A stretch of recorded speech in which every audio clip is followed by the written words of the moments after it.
Hello YouTube, this is Magnolia Mo and you are watching my channel.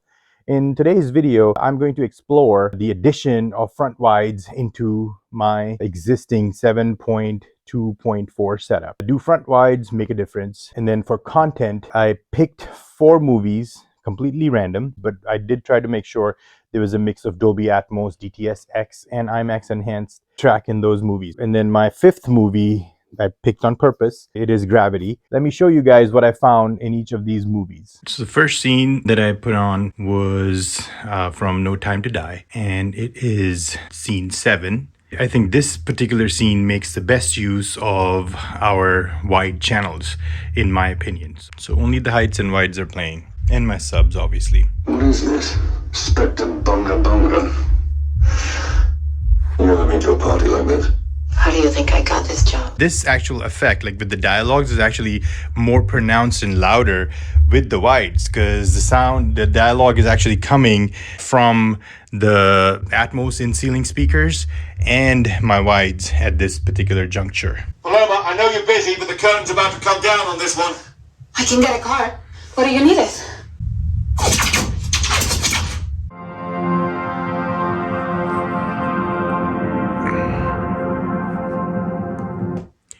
This is Ex Machina. I'm only playing the wides. The bed layer and Atmos amp is off. Just the wide speakers playing off of the Russond 2-channel amp.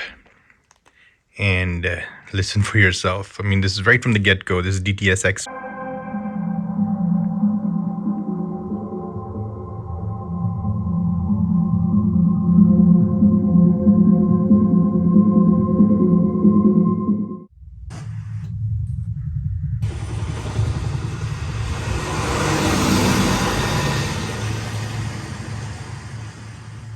Same thing in scene 3.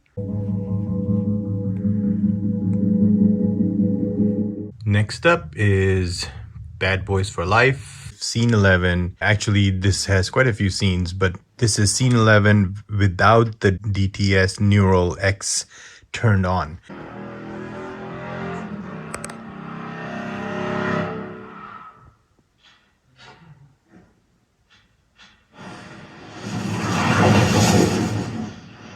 Scene 14, I mean, the wides are very active without the Neural X turned on.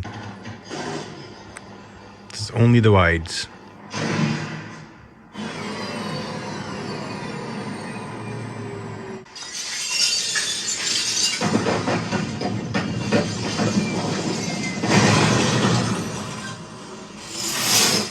And then finally, Avengers Endgame in Dolby Atmos.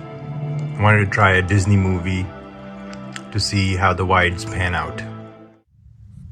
Scene 16, Thanos' return. All is quiet in the wide channels. Or I should say, all is quiet on the wide forefront. Truly a 7.1.4 mix, as has been noted. All right, I take that back. So scene 17, Avengers Assemble. There's some cheeseball, effects in your wide speakers, mostly from the cannons that are raining down. That's all I've really heard in the action sequences in this particular movie. Take a listen.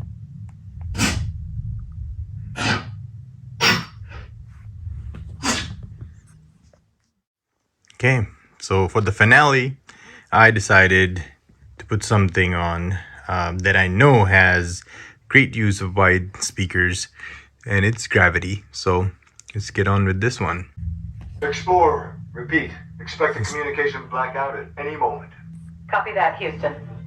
Explorer, this is Kowalski confirming visual contact with debris. Debris is from a BSE sat. To repeat, I have... Dr. Stone requesting faster transport. Community reports meteorological conditions. Explorer, Dr. Stone requesting faster transport to...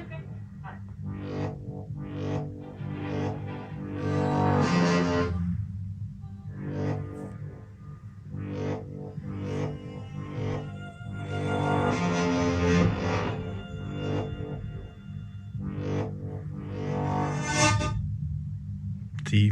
All right, so I hope you guys got what I was actually experiencing during those demos, right? So starting with No Time to Die, it does have a very static Dolby Atmos mix. So pretty much a few scenes, where the overheads are active. The wides were very active, to my surprise. I did not expect them to be that active during that movie, and they actually enhanced the overall experience. For Ex Machina, I knew going in that I'm gonna hear music in the wides, and that confirmed that piece. And then for Bad Boys for Life, not THX, IMAX Enhanced, I think that was a Freudian slip, but IMAX Enhanced DTSX track, that's very active throughout the movie. All of the action sequences have activity in the wide scene where the grenade is bouncing on the street. You actually hear it again more clearly because of those two added channels. Otherwise, it gets mixed into the rest of your speakers. Avengers Endgame, no surprise. I mean, movie was very quiet in the wide from a discrete use. You're not just like up mixed and you just hear a few sounds here and there. The best movie in my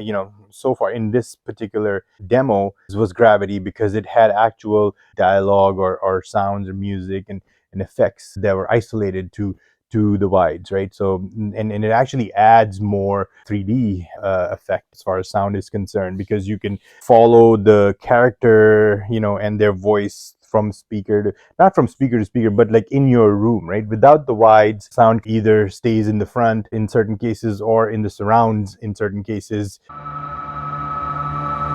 How do I summarize, all of this, right? Can you go without wides? I guess the question is, the answer is yes, 100%. You don't necessarily need wides. What if you had them? What if you have a room where you can install them? Yeah, by all means, you can add those. Not that every single movie is gonna have sound playing off of from your wides, but that's true for Atmos as well. It's always a hit or miss. Some movies have good activity in the overhead channels. Other movies are literally dead. Very little happens. So same principle with the wides. In my opinion, they're not always used, but in movies where they're used, it could be effective. So is it a must to have wides? No. Do you need them? Maybe not. Do can you have them? Absolutely. You can add them to your system, but then you're talking about a processor that can do 13 channels, talking extra amplifiers, you're talking extra speakers, so it adds cost. So it's not for everybody, in my opinion. Doing this little experiment to me kind of proved one thing, right? If you have the ability to integrate wides in your system, then by all means, because it does enhance the overall experience. So I think wides will be more active, especially with DTS tracks, if you engage Neural X and you enjoy it more. Leave me some comments down below. If you want me to test other things, other movies, I'll be happy to do that and post them on my channel. All right? Until next time.